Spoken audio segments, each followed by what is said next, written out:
Okay, recording's going. So this is the 2310 Spring 23 exam review. We're going to be talking about a lot of different things, specifically some binary stuff, floating point arithmetic, and memory, different types of memory, and how registers work. So we're going to go through some things to start off with. Some of it might be review from exam 1, but we'll just go through it. Things that are going to be important for understanding information as bits. So there's two gates that are important that we might have not have talked about before, the XOR and the XNOR. And these are important for parity checking. Parity checking. So parity basically means even or odd. And we can tell if there's an even or an odd number of things using these gates. So for example, XOR is exclusive OR. Basically means is if there's two inputs, is one of them high and not the other one. If they're both high, then XOR is false. If they're both low, then XOR output's false. But if exactly one of the inputs in a two-input XOR gate is high, then the output is high. So if you look at this behavior, and we count the number of ones here on the left, there's 0 ones there. Here we have B is 1, but A is 0, so that's 1, 1 on the input. Here we have 1, 1 on the input. And here we have 2 ones on the input. And if we look at that, when there's 0 or 2 ones, the output is 0. When there's exactly 1, 1, the output is 1. What this is really doing is checking, is there an odd number of ones? If there's an odd number of ones, then the output of XOR is 1. And if there's an even number of ones, then the output of XOR is 0. So this is what we call like odd parity. If the input string of bits has an odd number of ones, then XOR will be high. So if we extend this out to a 3-input XOR gate, and you can really do this for as many as you want. If we count the number of ones, then that's 0, 1, 1, 2, 1, 2, 2, 3. Okay, and so we know from XOR, if there's an odd number of ones, it's true, and if there's an even number of ones, it's false. So 0 is even, that's false. 1 is odd, odd, even, odd, even, even, odd. Okay, it's as simple as that. So XOR is kind of useful in that way. And the reason this is useful when we're talking about information as bits is because it can be used for parity checking and error detection. So if you send a message, and a message is really just a string of bits, it's like 1, 0, 0, 1, 0, 1, 0. With the sender can say, this is the parity bit. And that will either be a 1 or a 0. Welcome, welcome. So if this is a 0, the parity bit is a 0, then what that's saying is the sender is acknowledging that there is an even number of ones, that the XOR of all of these yields a 0. And so this is useful for error detection because if this message gets sent, it gets sent on some wacky looking telephone wire, and it comes out, the receiver can look at this parity bit and say the parity bit should be 0. That means if I XOR all these other bits together, I should end up with an even number of ones. And if they don't get that, if they get an odd number of ones, like 3, then there's a difference between the parity of the message and the parity bit. So then the receiver can say something went wrong when in the transport. So that's the reason XOR is useful. And it's maybe outside of the scope of this class. I think we might have talked about that. We might have not talked about it, but that's what it's for. So XOR is for parity checking. XNOR is the opposite. It's checks an even number of ones. So depending on how you implement it, you can either check for an odd number of ones or an even number of ones. But XNOR is just going to be the opposite of XOR. So in this truth table, we go down and we give the opposite of all of the XOR values. Okay, so these are two gates that are important, but we'll come back to those. So this was a really big thing on the exams in previous classes, but have you talked about this, converting a circuit like this into using just NAND or NOR gates? Okay, then let's talk about that because that was a big part of this class in previous semesters. So NAND and NOR are considered universal gates, because let's actually talk about that real quick. So NAND and NOR. So the NAND truth table, we have our X, or let's call it A, B, and Y. 2 inputs and an output. 0, 0, 0, 1, 1, 0, 1, 1. NAND is not AND. So if AND would be true, NAND is false. If AND would be false, NAND is true. So A, or 0, 0, that gives us a 1 in the NAND table. In fact, it's 1, 1, 1, 0. And the reason that NAND is considered a universal gate is because we can use NANDs to make inverters. If we look at these two cases, where the inputs are the same, that's like if we take a single data line, tie the inputs together into an AND gate, and we have an output.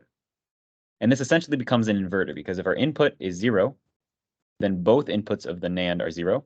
Our 0, 0 line produces a 1. If our input is 1, then both lines of the NAND gate are 1. And when both lines of the NAND gate are 1, then our output is 0. NOR has the same property. So if we go A, B, Y, whoops. Oh my goodness. OneNote could not handle it. There we go. If we do the same thing for NOR, A, B, Y, those are 2 inputs in our output. 0, 0, 0, 1, 1, 0, 1, 1. Then NOR is not OR. So it's actually going to have a very similar kind of truth table, where OR for this would be false, so NOR is true. OR for this one would be true, so this is false. OR for this would be true, so NOR is false.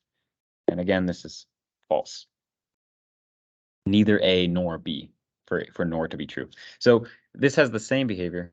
It's annoying. Okay, let's ignore it for now. But NOR has the same property where if you tie its inputs together, it acts like a digital inverter. If the input is 0, the output is 1. If the input is 1, the output is 0. So that's why these can be considered universal gates, because they can do their own things with this truth table, but it can also be converted into a digital inverter. So for NANDs, I'm gonna close and reopen for a second.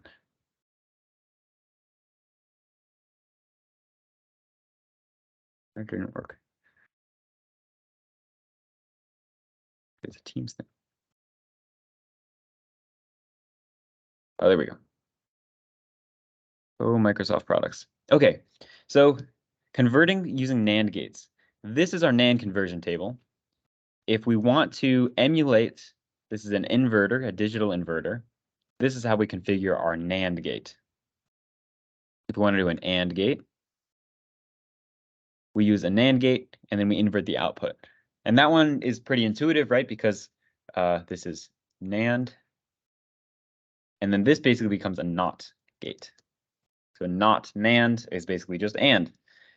And then it gets a little funky when you try to convert an OR gate.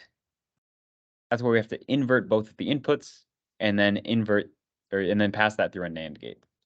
So the proof for that one kind of looks like A or B. Let's say that this is A, this is B. This part is the NOT gate. This is where we tie our inputs together. So this becomes A NOT, B NOT. And then what this gate is doing is A NOT, NAND, B NOT. Remember, NAND is AND inverted, so that's A NOT and A NOT and B NOT, all inverted.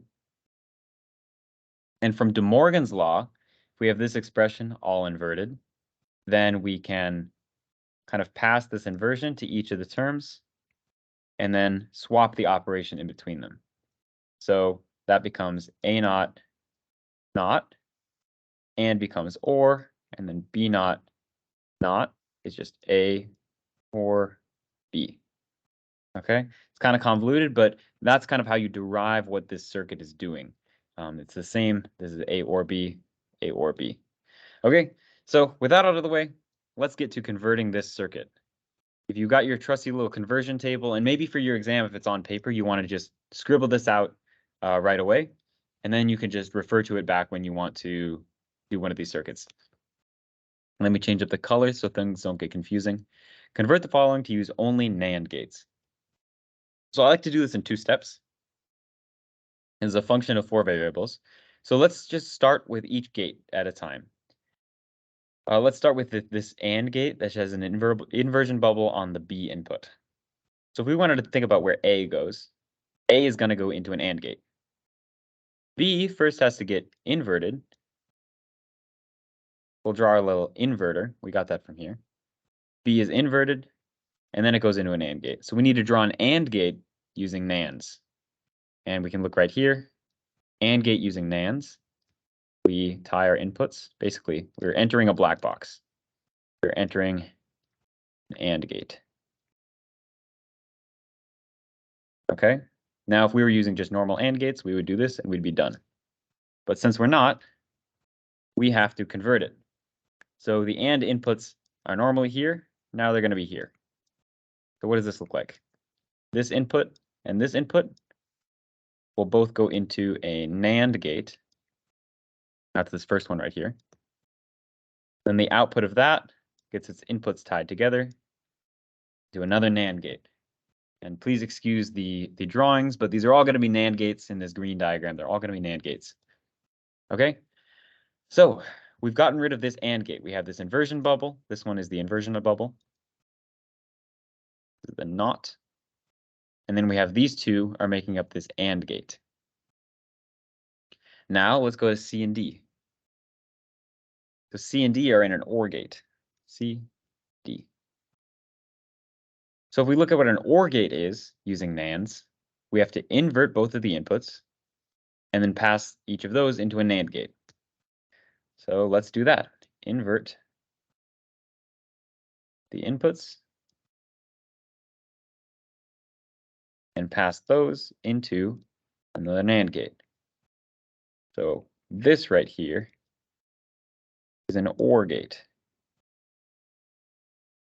Sorry, that is my Discord, not your Discord if you're watching at home. And we notice that this OR gate up here has an inversion bubble on it, so we can invert the output using our NOT. Okay. So now we're at the point where we have this point and this point correct. Finally, this top signal is going into an inversion bubble. So let's real quick just throw another NOT gate on there. And then after that, they both go into an OR gate. So remember, for our OR gate, we invert the inputs. Let's draw our little NAND gate inverters. NAND, each with its inputs tied together. And then those both go into another NAND gate. So again, this is just our OR gate. Okay, so if you know these conversions and you can do this kind of black box style replacing, this is step 1. So it looks kind of messy. We've got all these boxes around everything, but there's usually simplifications that you can make. So simplification is going to be anytime you have 2 inversions in a row, right? So let's look for those. In fact, maybe I can copy this down. Oops, grabbed a little bit extra.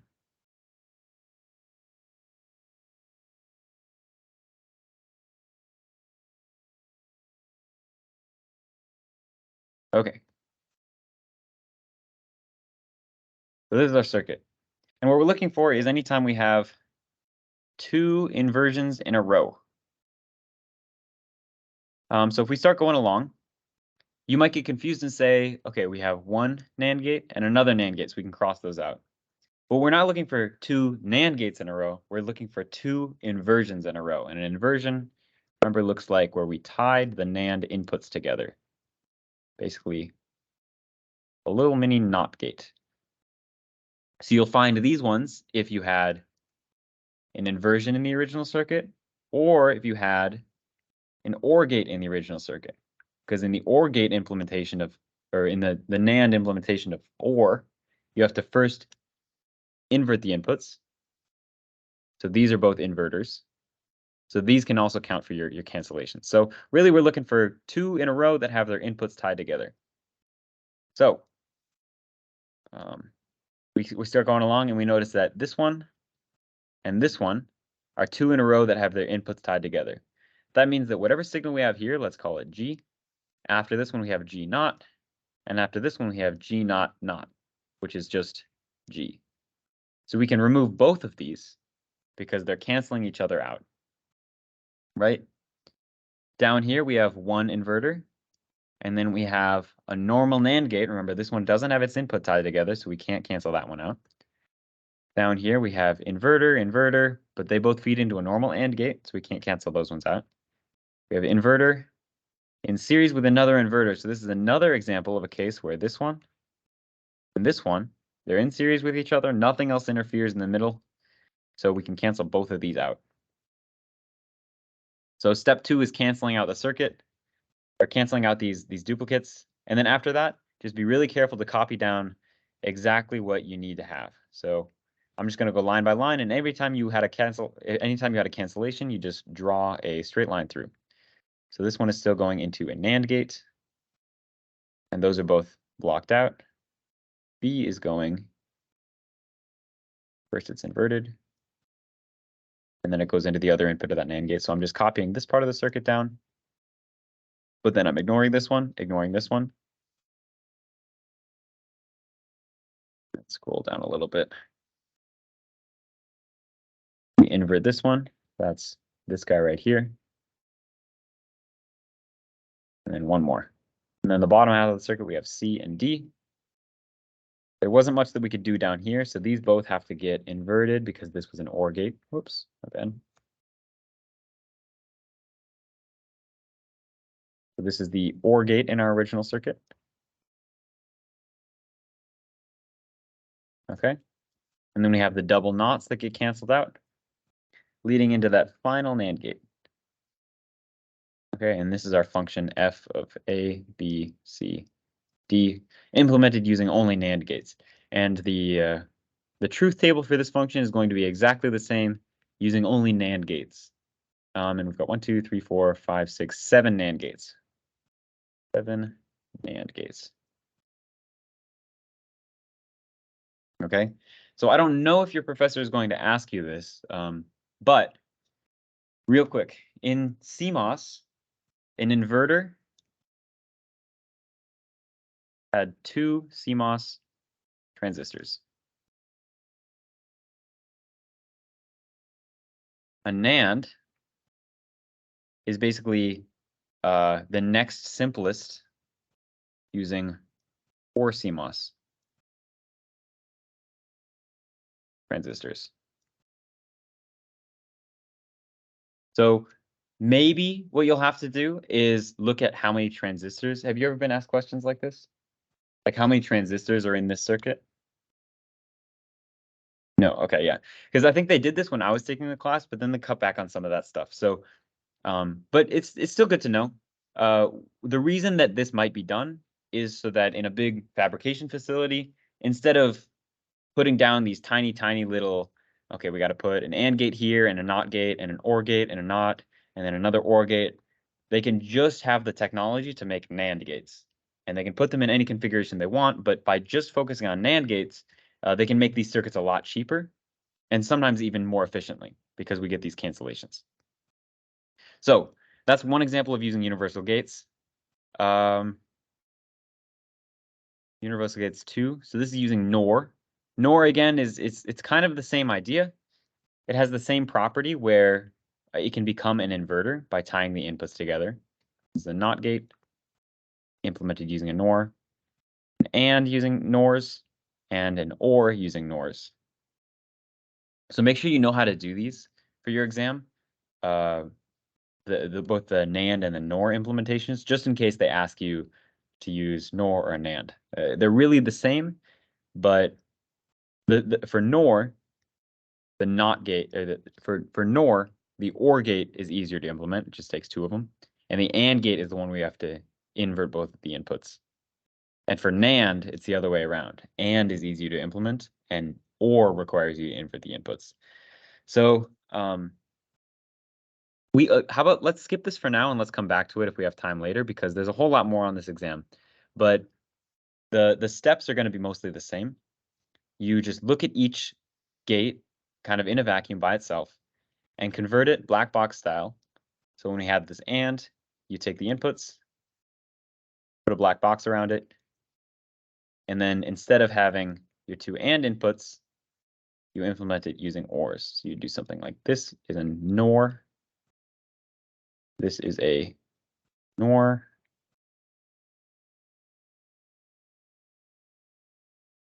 So this altogether is an AND gate. So if we had A and B going in, it would be A and B. Okay, so you can do the same thing. And again, if you have 2 inverters in series with each other, you can cancel them both out in your final circuit. So we'll come back to this one if we have time, but I think there's a whole lot more that we have to cover. A whole lot of things that are a little more difficult than this. So next one, muxes.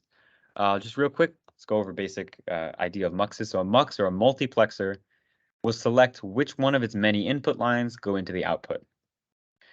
So you have this relationship where if you have one output, mux is going to have one output, and it can have 2 to the k inputs, where k is the number of select lines. And the select lines are going to have a binary input that selects which input line passes through to the output line. So for example, if we numbered these, erase some of this, 0, 1, 2, and 3. This is input 0, input 1, input 2, input 3. And we wanted input 2 to pass through to the output. Our select lines would have to encode a binary number 2. So we have 2 select bits. Let's call them K1 and K0. K1, K0 would have to be 1, 0, which in binary is 2. It's 2 in base 10. Okay, and what that would tell the mux to do was the inputs are 1, 0. That's a binary 2. So let's take input number 2 and pass it through to the output. So if this was a 0, the output's going to be 0. If this is a 1, the output's going to be 1. And that's all a mux is doing. But remember this relationship that if you have k select lines, you'll have 2 to the power k possible inputs. So 3 select lines means that you could have 2 to the 3, which is 8 inputs.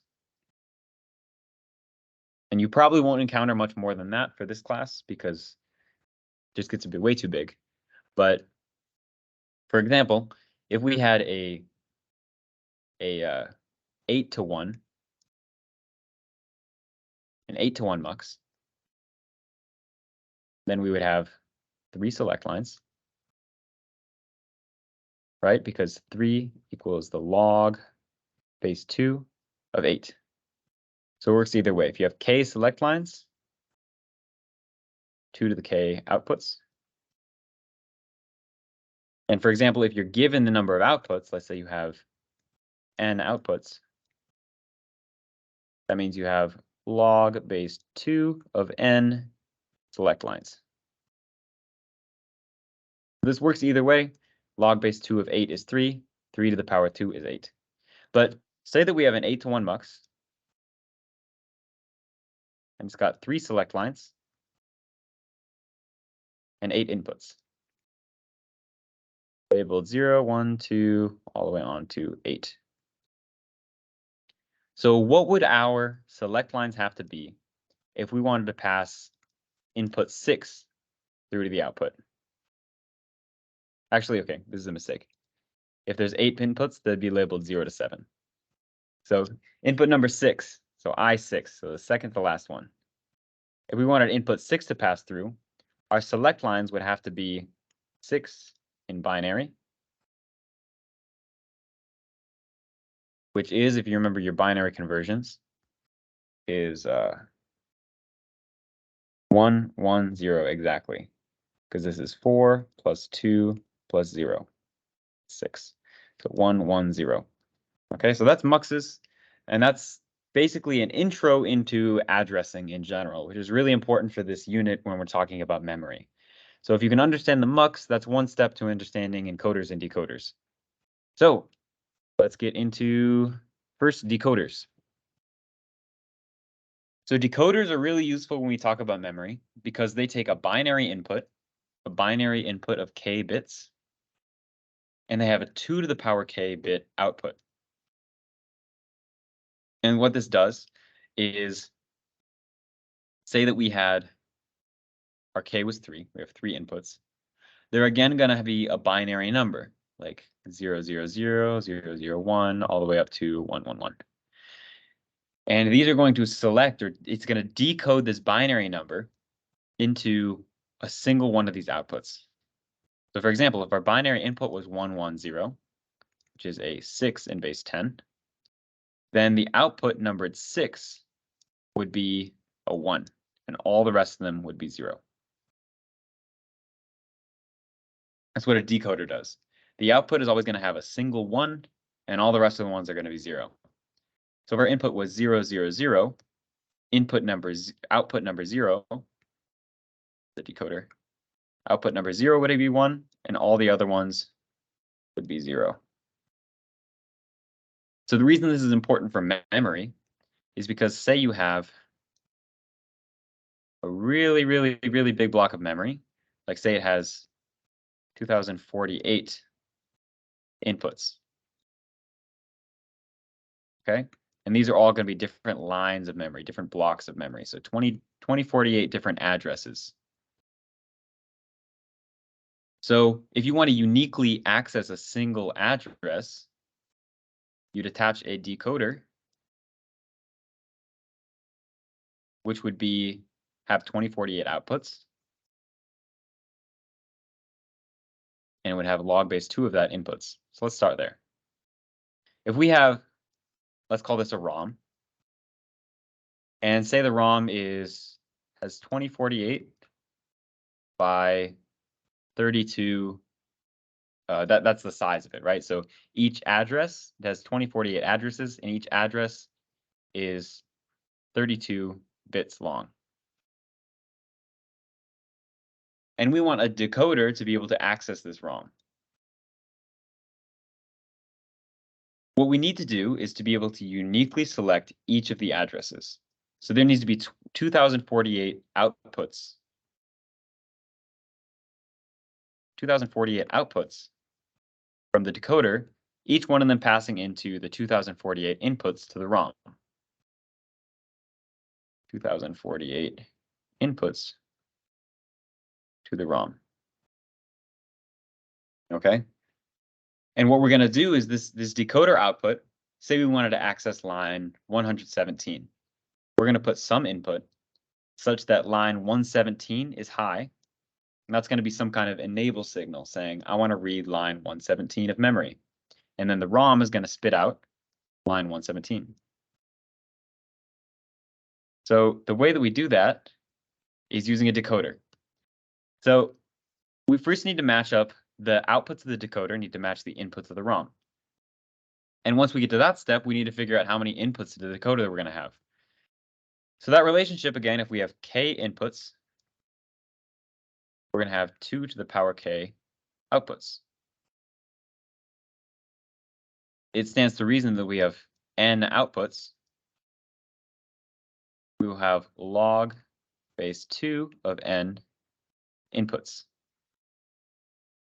So if our memory has 2048 addresses, then our decoder is going to have 2048 outputs.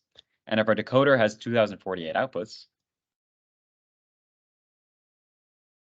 we will have log base 2 of 2048 inputs. And when you get into this class and then maybe into 3320, you'll really start to get pretty good at your powers of 2. But if you forget what power of 2 gets you to 2048, it helps to kind of start somewhere that you know. let's say 2 to the 4. That's 16. And if you know 16 times 16 is 256, that's 2 to the 4 times 2 to the 4, 2 to the 8. Okay, and we're getting closer. 2 to the 9 would be double 256, that's 512. 2 to the 10, double 512, that's 1024. And then one more, 2 to the 11 would give us 2048. And there was that app a while ago, 2048, where you slide the blocks. That's the only way I can. People got pretty good at powers of 2 back then. I'm sure a computer scientist invented that to teach people about powers of 2. But so here we are. We know that if there's 2048 outputs, there's log base 2 of 2048 inputs, which is 11 inputs. So if your question in your exam says, we have a 2048 by 32 ROM, what size decoder do we need to address into that ROM? We would call that an 11 by 2048 decoder. Okay? Or an 11 by 2048 decoder. So that'd be the size of the decoder. And for example, say, how do we access line, let's think of a number, 1776. Okay, if we wanted to access address 1776 in memory. What are the decoder inputs? Well, let's look back at our picture. We want to access 1776, which is here, which means that we want decoder output 1776 to be high. So we want our binary input to be 1776 in base 10. It's the same thing we were doing up here. We want output number 6 to be high, and we have to put a binary 6 on the input. It's much, much bigger, but if we want line 1776 to be high, then we need the binary input to be 1776 in binary. So let's do that real quick. 1776 in base 10 is what in base 2? So doing these kind of binary conversions, like there might be questions like this on your exam where you have to do something like this. So let's start off with our powers of 2. So what's the biggest power of 2 that's within 1776? We can look at our table up here. 2048 is too big, but 1024 is not. So we could say 1024.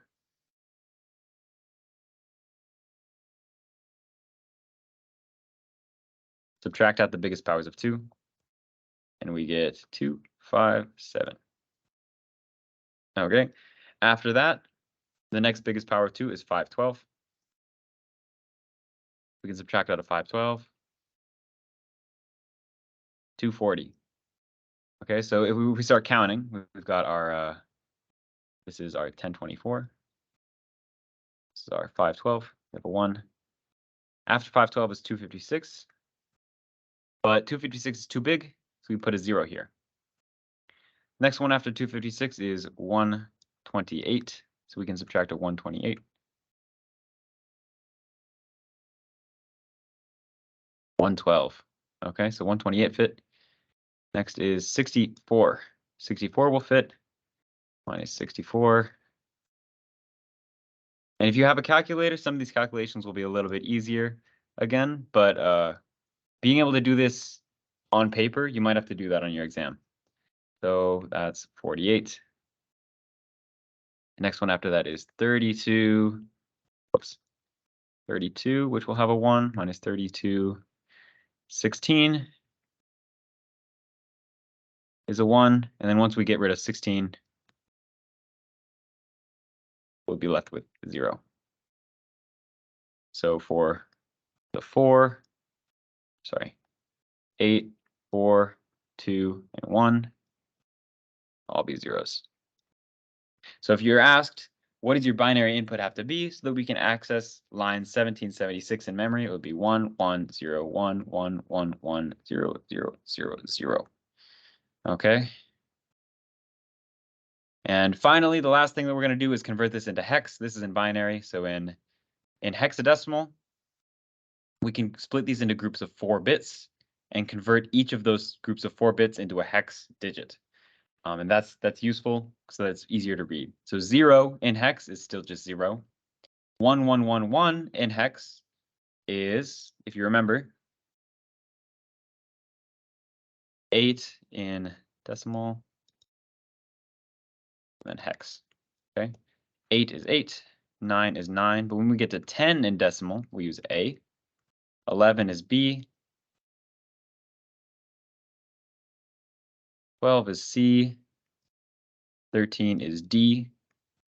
14 is E. And 15 is F. Okay, 1111 is 15, which makes it an F.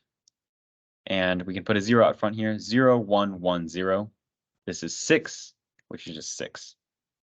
So in hexadecimal, we would have 6F0. So I know that was a whole lot, but these are all different things that you're probably going to have to do, or you're going to have to know how to make a decoder to index into memory, how to find the number of inputs of that decoder, and how to convert that into binary. So this is an example. Not all of them are going to be that long. Encoders are kind of like decoders, but the opposite. We would give it an input, and the output will be in binary. It'll tell us which line was high. So if you have only a one hot input, meaning one of these is high and the other ones are low, then the output will be a binary number indicating which line it is. This is 0, 1, 2, 3. This is line 3. So the output would be 0, 1, 1, which is 3 in binary. Did you guys talk about priority encoders? Yeah. So the problem with this is, what if your input is connected to some system and that system isn't forcing a one hot output? Say you have 2 1s on the input. Well, what does it do? Does it output a 1 or does it output a 3? This is where an encoder might have a priority system. So it'll output whatever the highest one is. So if the highest one is at input number 3, then the output will be 3. And this is useful for something like managing interrupts in a computer. So say that you have 2 I/O devices in a processor. A processor is trying to manage all these different signals coming in, and one of them is a really important life support system, and the other one is just a motion detector. So the processor might have all these different lines, like this is I/O 7, I/O 8, all of these different I/O interrupt signals coming into different parts of to different lines in the encoder. And if different interrupts come on, it has to go handle those interrupts. So if the important device signals an interrupt, then it'll handle that one with a higher priority than any of these other devices. So that's an application of a priority encoder. You can implement this priority-based system, but otherwise, the behavior is undefined if you don't implement a priority system for your encoder. So one other important thing is, for an encoder, an input of all zeros is invalid input. Because if you think about it, what would the output be? When the output is 0, 0, 0, that means that input 0 is high. So that's what an output of 0 means. But if the input is all zeros, there's no valid output for that. So that's not a valid state for the encoder. So that's a really good kind of like true-false question that you might see on an exam, is like, for an encoder, you can't have an input of all zeros. It's undefined in the behavior of the encoder. It might be some error case, or they might force it to be all 0, but the designer would have to come up with something. Okay, so that's encoders and decoders. Any questions on that? No, all good. So let's talk about adders real quick. So there's 2 types of adders. There's the half adder and the full adder. The difference is the half adder has no carry in bit. The full adder has a carry in bit. So if we're implementing a bigger adding circuit, I mean, if you think about adding 2 numbers like 1776 plus 650. Okay, 6 plus 0, we're just considering these 2 numbers. That's 6. 7 plus 5, we're just considering those two numbers. That's 12, okay? But when we add those two, we get this carry out. So these adders have to have a carry out bit. And when one adder has a carry out, the next one has a carry in. So now when we're doing this 7 plus 6, we also have a carry in of 1. So that's 14, which gives us a carry out. So the next adder has a carry in, like a 0. 1 plus 0 is 2. So this is in decimal, but this illustrates kind of the difference between a carry in and a carry out. So if we noticed, there's no possible way that our first addition could have a carry in, because there's nothing that happens before it. So if you're implementing a large scale adder circuit, you might use a half adder for the first operation. So let's look at the half adder. The half adder has a sum bit and a carry out bit. The carry out bit might feed in the carry in bit of a full adder. And you can look at the logic of these things.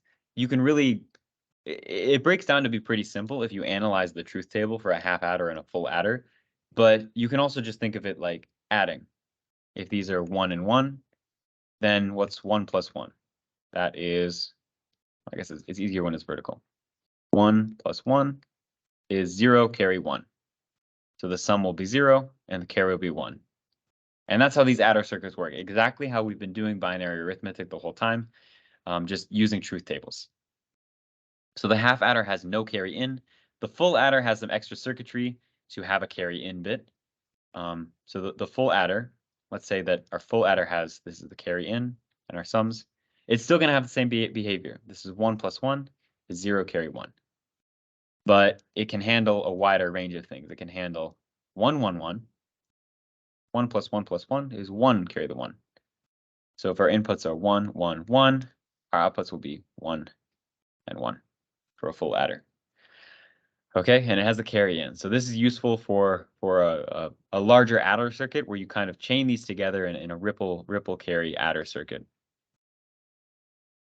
But I think from here on out, there's a couple of more circuits that we can talk about, but there's also the big concept of binary numbers and binary arithmetic using floating point and signed. So before we move on, this is kind of part 2 of this review. So how do you feel about the first part? Okay, pretty good on that stuff. I do think that people tend to get that better. So the next part, we're going to talk about binary arithmetic. Do you have any like struggle areas for that? Or what would you say that you said the registers and stuff are difficult? Oh yeah, registers. Okay. And what is after registers for your exam? Is it like the multiplication, like binary multiplication? Yeah. Okay. Okay. So let's talk about let's start with registers and stuff. So I don't have a ton of examples, right? Like I don't have access to the Zybooks, but have you guys seen timing diagrams like this? Mm-hmm. Okay. So let me move this up so we can. So a register is going to have, this is like a flip-flop. So when you're talking about storing data, it's going to have a data in, a data out, and then some other types of circuitry. So this is an example of a storage device that has D as your data in, Q is your data out. You have a reset, a clock signal, and an enable. So if you're loading something into here, you're going to have all of these 3 control signals. You're going to have be highs and lows and highs and lows. So this is an example of, as time is progressing, what is the value stored in Q? So these are no longer combinational logic circuits where they always have the same, where the outputs are dependent only on the inputs. Here, the output is dependent on what's stored in there already, or the previous state. So for example, if you're given a flip-flop out of nowhere, you don't know what's the output because you don't know what's stored inside of it. Oh, no, not this again. Okay. So for example, in this circuit, or in this timing diagram, we have a clock signal that's going, and we have our data input line is changing.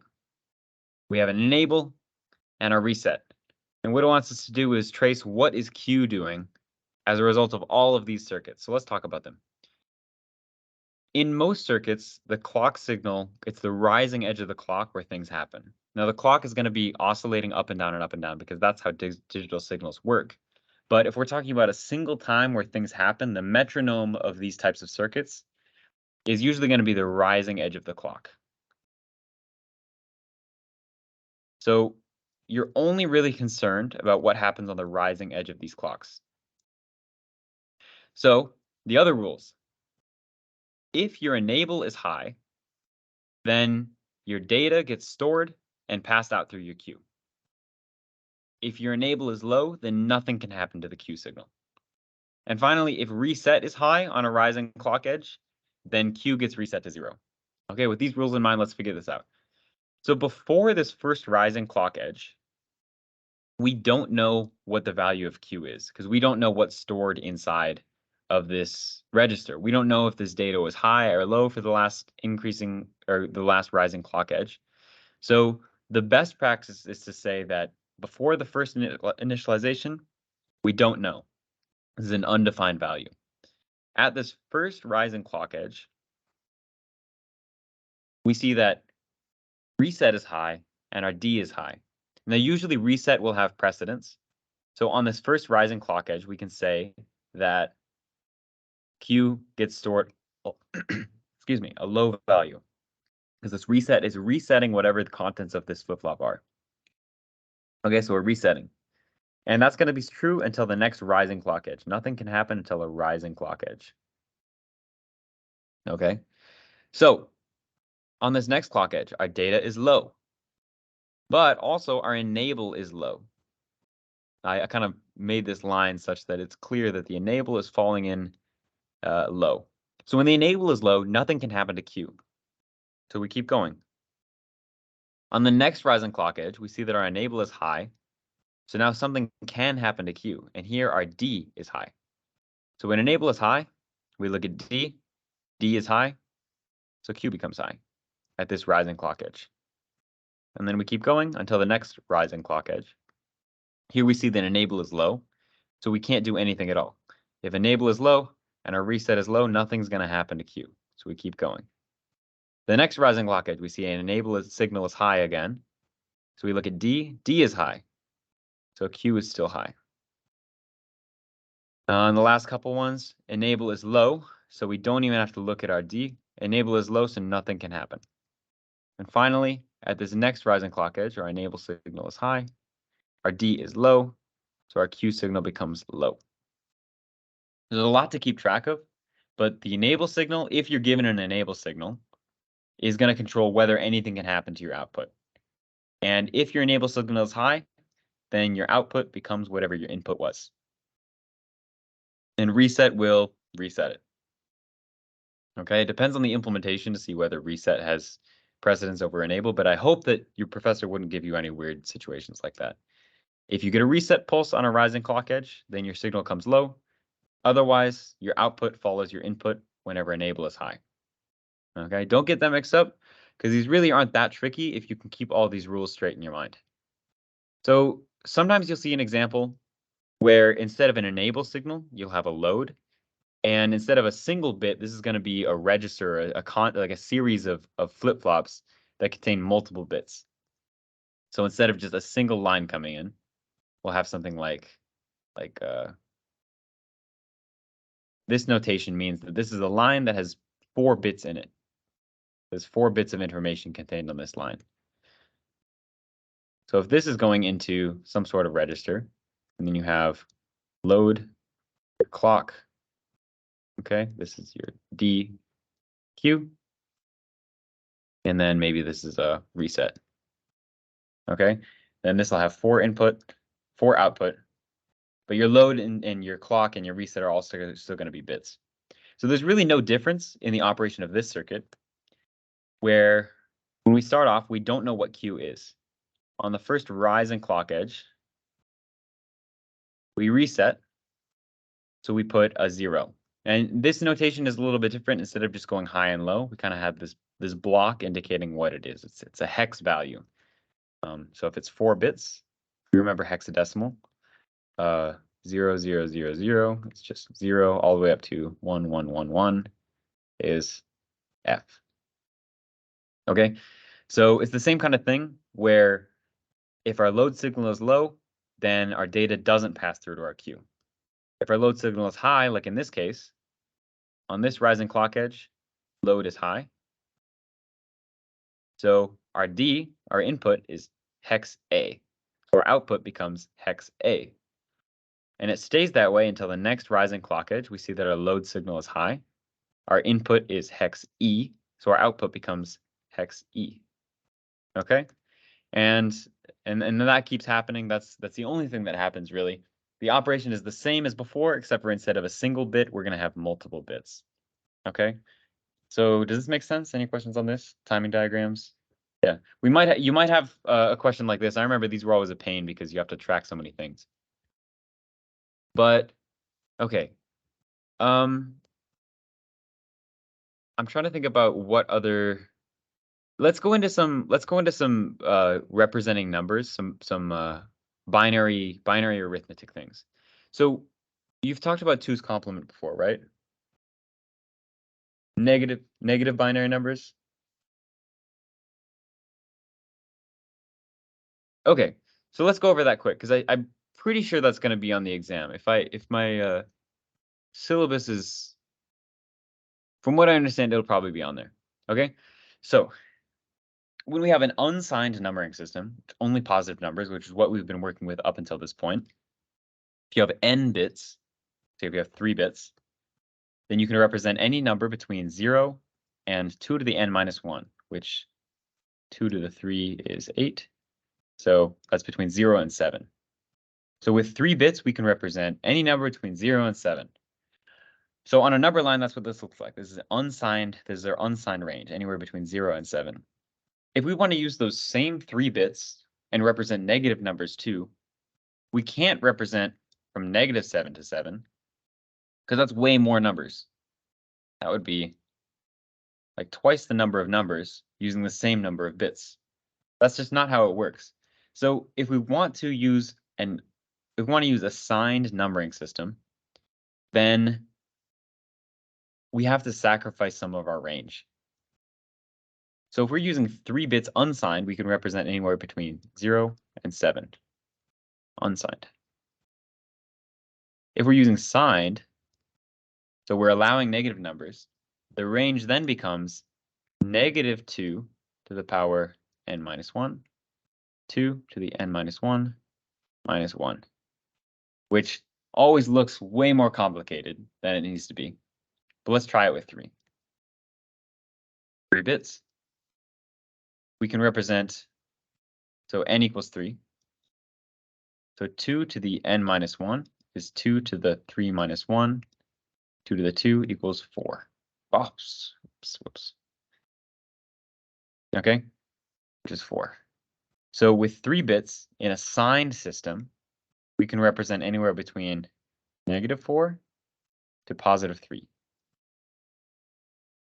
And if you count on this number line, -4 to +3, it's the same number of numbers. It's still 8 numbers, but we've just shifted our range downward into the so it's like kind of overlapping the negative numbers. So what that means is anytime, this is the really important bit, is anytime we expand our numbering system to include negative numbers in binary, we're sacrificing our range.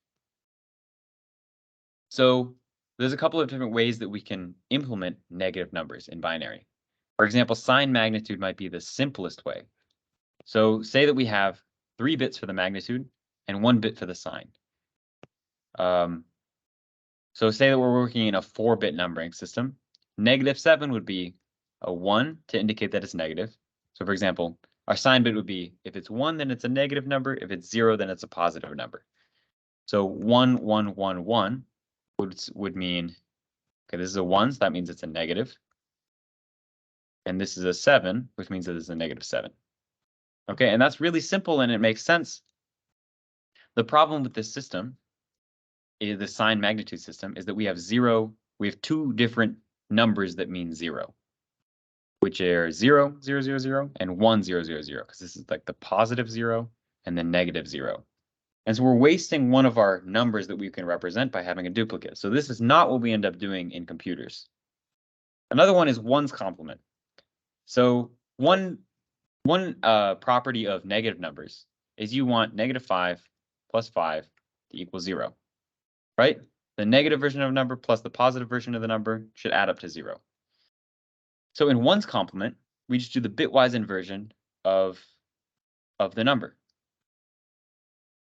So if our number was 7, like in 4 bits, we have 0, 1, 1, 1, that's 7.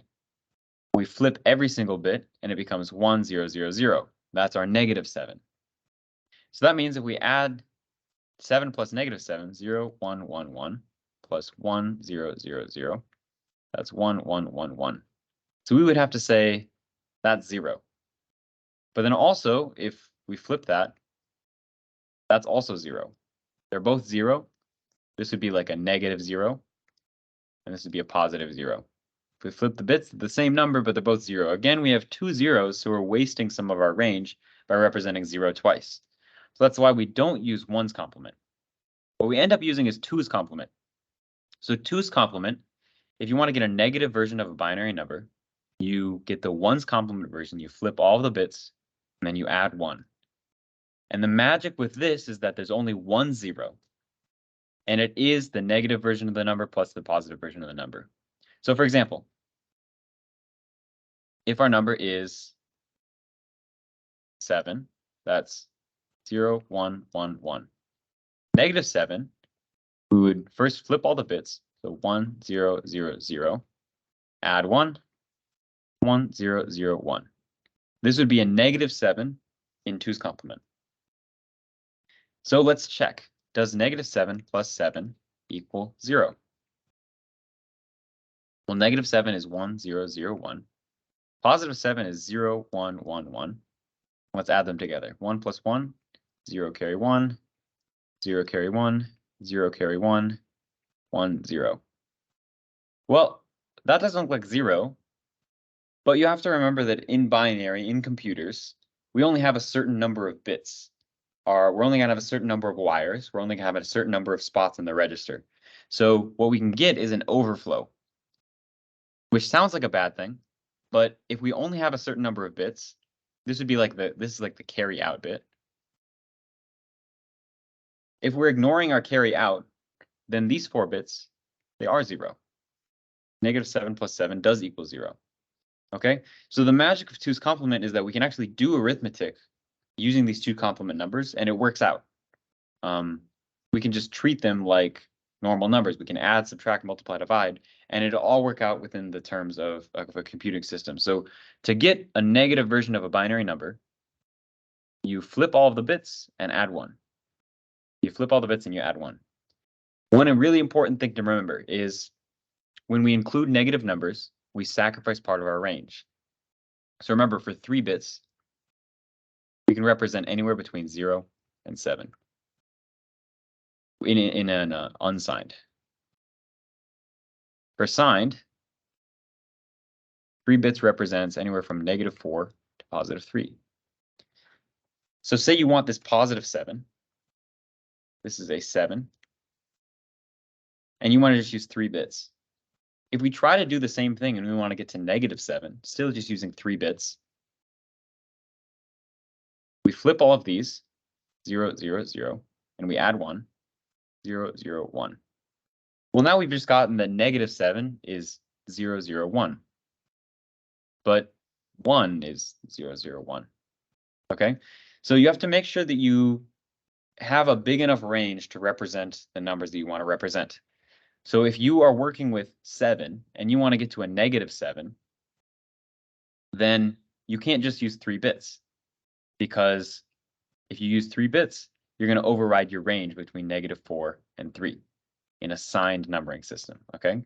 So you have to pad it with an extra 0 on the front. And I know this is a whole lot of talk about numbering systems, but getting your negative numbers in binary is really important for binary arithmetic. So let's go on to binary multiplication.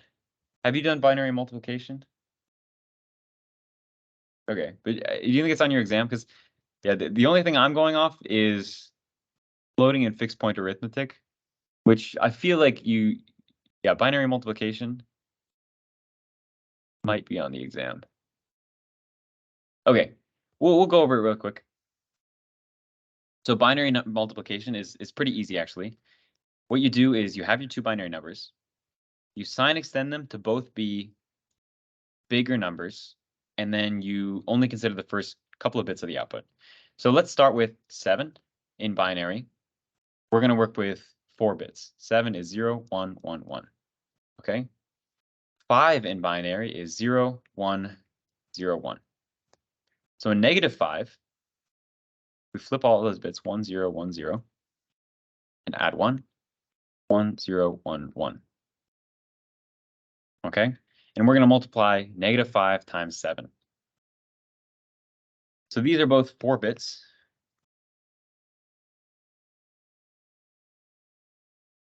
So step 1 says you have two binary numbers, m bits and n bits. In this case, they're both 4 bits long.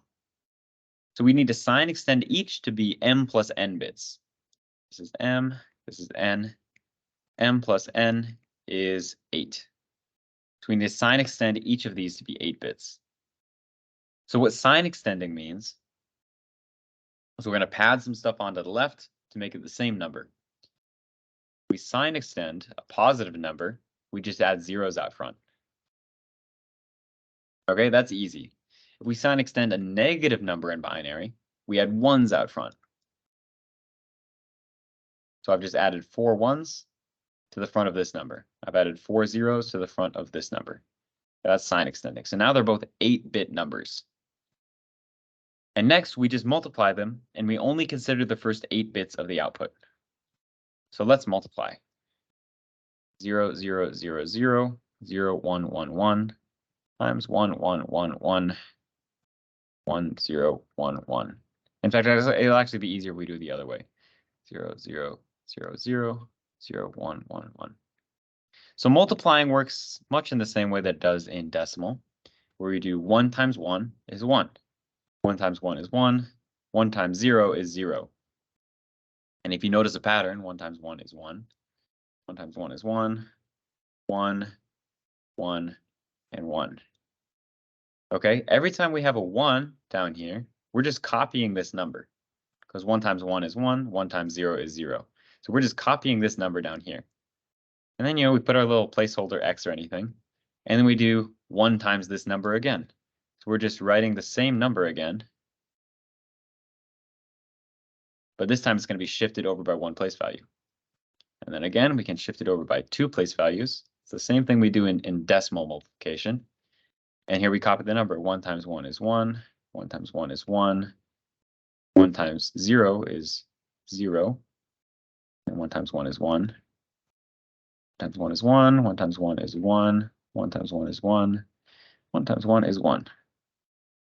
So we get these partial products. That's what they're called. And then we can add down. 1 plus 0 is 1. 1 plus 1 is 0. Carry the 1. 3 1s is 1. Carry the 1. 1 carry the 1. 1 carry the 1. 4 1s together is 1 0 0. So it's like 0 carry the 1 0. 1 carry the 1. 5 1s. 1 2 3 4 5. That is 1 0 1. Okay, and this one is 0 carry the 1, and then we have 3 1s 1 1. Okay, and then we consider the first 8 bits. 1 2 3 4 5 6 7 8. Okay, so this number should be -5 times 7 is -35. So let's see if it is. Okay, -35. So let's think about 35 in binary. 35 in binary is 32 plus 2 plus 1, right? 32 plus 2 is 34, plus 1 is 35. 32 is 2 to the 5, 2 to the 1, 2 to the 0. That'd be 2 to the 5, not 4, not 3, not 2, 2 to the 1, 2 to the 0. Okay? Now in negative, let's sign extend this first to be 8 bits. 1 1 0 0 0 1. It's 1 2 3 4 5 6 7, 8. Okay, negative 35. We flip all the bits, 1, 1, 0, 1, 1, 1, 0, 0. Add 1. Finally, after this whole process, we get 1, 0, 1, 1, 1, 0, 1, 1. And that's the same number that we got up here. Okay? And I know that's a lot of work. And I know that flipping between positive numbers and negative numbers binary requires a little bit of work. But arithmetic works the same way if we're using 2's complement numbers. So all we did here was we got these two numbers, the 7 and the negative 5. We multiplied them using the same rules that we use in base 10, where we put the placeholders once we finish multiplying the entire number. And then we just converted this back into a decimal number.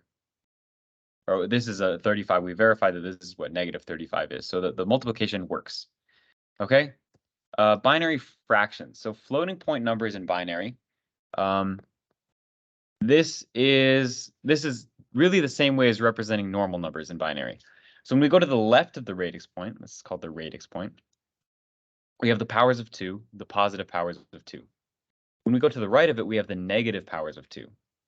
So if I were to represent the number 1.5 in binary, I could say that's 2 to the power 0 plus 2 to the power negative 1. Because 2 to the power 0 is 1, 2 to the power negative 1 is 0.5 or 1/2. Right? So it really works the same way.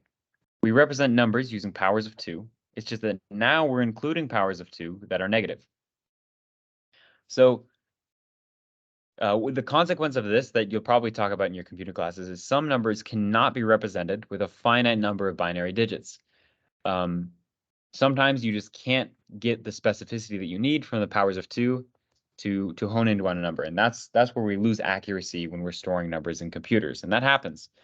But it happens in base 10 too. Like we have numbers like pi that we can't represent using a finite number of digits in base 10. So it's okay, it happens. But it's just a consequence of moving into base 2 is that there's some numbers that we can't represent. So converting a decimal number into a binary fraction. First step is you convert the left-hand side. There's two methods: the subtraction method and the multiplication method. So if we convert the left-hand side of the decimal place, then that's easy. That's exactly what we've been doing before. So for this example, we can think of this like 2 and 0.9875. 2 is easy. It's just a binary 1, 0. It's the 0.9875 that we have a problem with. So the steps for the subtraction method is you first determine if the fraction part is bigger than 0.5. It is bigger than 0.5. So when we're looking at our number, it's going to be a 1, 0 point something. This fraction part is bigger than 0.5. So we put a 1 in the 2 to the negative 1 place. Put a 1 in the 2 to the negative 1 place. And then we subtract 0.5. Okay, so that's step 1.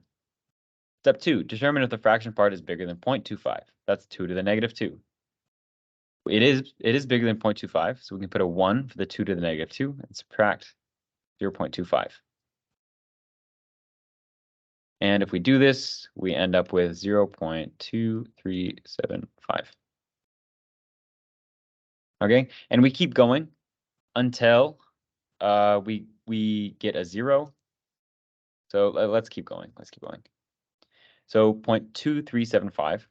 The next power of 2 is 2 to the negative 3. That's 0.125.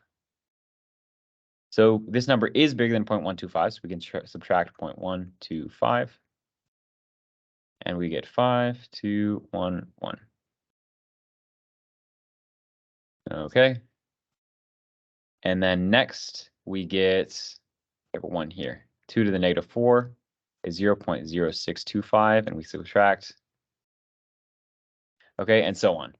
If ever there was a case where the power of 2, for example, if our number here was 0.4675. Well, it's not big enough for 0.5, so we put a 0 in the 2 to the negative 1 spot. And then we'd continue on to the next one. We would say 0.4675 is bigger than 0.25. So So we would put a 1 in the 0.25 spot. Okay, that's the subtraction method. I think it's a little more complicated because you have to know your powers of 2. The multiplication method is a little bit easier. Same thing. We convert the left-hand side first. 3 in binary is 1, 1. Sorry, is 1, 1. And the 0.1415 in binary. For the multiplication method, what we do is we multiply the fraction part. We multiply the fraction part by 2. If the result is bigger than 1, we put a 1 for 2 to the power negative 1. And if it's less than 1, we put a 0. So our number is going to look like 1, 1, 2 to the negative 1, 2 to the negative 2, and so on. So 0.1415. Multiply that by 2, get 382. This is less than 0.5, so we'll put a 0 for 2 to the negative 1, which represents 0.5. Okay, next, or sorry, this is less than 1. So we put a 0 for the negative to the 2 to the negative 1. Next, we multiply by 2 again.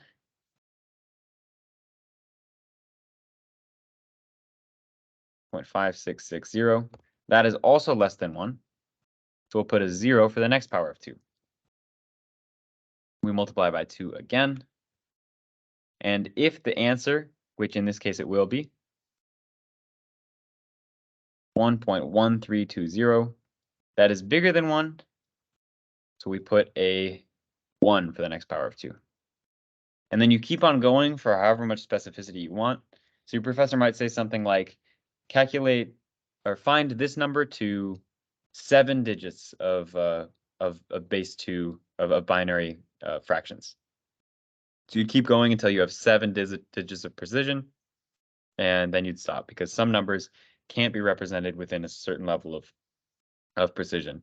It's the same way in base 10, but we just don't encounter it very often. But computers are that way. We only have so many bits, so you have to be selective on where you put your precision. So these are the 2 methods for converting binary fractions or decimal numbers into binary fractions. And going the other way, it's the same kind of thing that we do when converting normal binary numbers into decimal numbers. So we can add up the powers of 2, or we convert it to hex first. So adding up the powers of 2, that's easy. So if we had a number like 11.0101, this part is 2 plus 1 plus 0 times 2 to the negative 1 plus 1 times 2 to the negative 2 plus 0 times 2 to the negative 3. And this one is plus 1 times 2 to the negative 4. Okay, so you can do the same kind of method. It's just that when we get to this side of the decimal point, or the radix point, then our powers of 2 are negative. So we're dealing with fractions. We're dealing with decimals. But you can add it up in the same way and you'd get the correct answer. If you want to convert it using hex, you can group them into groups of 4, the same way as we do with a binary number. But when we get to this binary point, this radix point, you start grouping from 4 to the right of that. So these 4 would be a group, these 4 would be a group, and then these 3, you could add an extra 1 on there. So then you could go through your hex table and convert this group into hex. So 1101, that's 13 in decimal. And a 13, if we remember, A is 10, 11 is B, 12 is C. That's a hex D, right? 1001, that's 9, 0110 is 6. This is 6. 1101, that's another 13. That'd be D. And then we could add zeros out front here. 0010, that's 2. So this would be a hexadecimal fraction of hex 2d6.d96, which looks really weird. But then if you want to convert this into decimal, you could use your powers of 16. So negative binary fractions, it's the same kind of thing with negative binary numbers. You find the positive version of it. So we'd find 8.625 in the positive. Flip all the bits and then add 1 to the least significant bit. So let's do this one real quick. It's actually pretty fast. So 8 in binary is 1, 0, 0, 0, right? 8, not 4, not 2, not 1. And then we're going to have our fraction part. So 0.625. We can have 2 to the power minus 1. That's 0.5. So if we subtract 0.5 here, we're left with 0.125. That'd be 0 copies of 2 to the negative 2, which is 0.25, because this is too small. But then 1 copy of the next power of 2, 2 to the negative 3, is 0.125. Okay, so we could subtract 0.125. So our binary fraction would be 100.101. And then if we want to get the negative version, we would first do our 2's complement rules. We flip all the bits. Let's add a 0 out front there. So this becomes 10111.010. And then we add 1 to the least significant bit. So it was the third one after the binary point. So our final answer would be 10111.011. So this is a negative 8.625 in binary. Okay, so it's really no different from non-fraction numbers, from integers. It's just doing the same steps, just making sure that you're keeping track of your least significant bits. So, okay, so we're about out of time here. The rest of there's fixed point notation that we didn't get to. I would say that you're maybe less likely to see fixed point notation arithmetic on your exam than floating point arithmetic, but I can post these slides. I can post this OneNote document in the Discord. But also on the IEEE YouTube, there's previous semesters of this class have review videos where we've gotten through some more of these concepts. So I'd recommend go to the IEEE YouTube and check out some of the previous semester 2310 reviews, because for the last couple of semesters, it's been mostly the same content. So some of it will be the same as what we talked about before, but some of it will be new. You can skip around those videos and find out where we've talked about what. But go to the IEEE YouTube channel to find other review sessions for this class. Otherwise, I can post this OneNote document as a PDF in the IEEE tutoring channel on the Discord. And again, always feel free to reach out to people if you have any questions, especially leading up to your exam. I think this exam is 2 weeks from now, right? 2 weeks from now. So there is time. So some of the things on here maybe you haven't gotten to yet in class, but that's okay. You're going to have time to ask questions. So figure out what you're confused about, come into IEEE tutoring, check the schedule in the tutoring channel, and check out the other videos too. But with that, I'll go ahead and end the recording. But good luck on your exam.